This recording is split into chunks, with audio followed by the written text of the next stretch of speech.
today we are gonna go on something called 27 waterfalls, and we're gonna be sliding, jumping, and walking across 27 waterfalls. We have about an hour and a half hike up a mountain, and then we'll get to go down. I have my GoPro here to get some pretty cool footage, I'm hoping.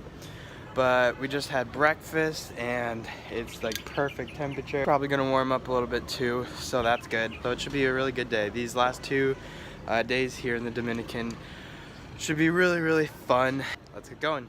Okay, so we have made it to the entrance. Here's the little area here.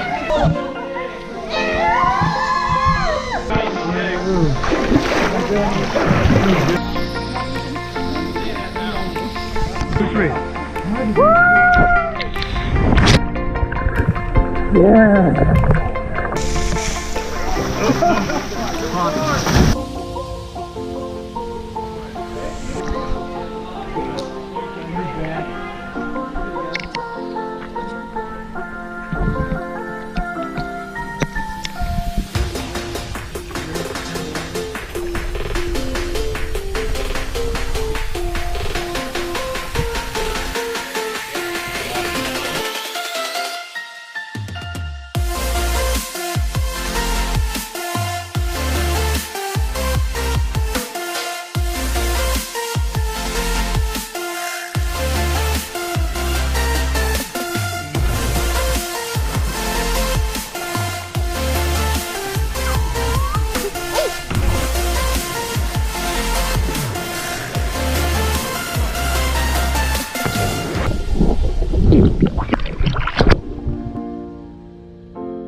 Yeah, we did it!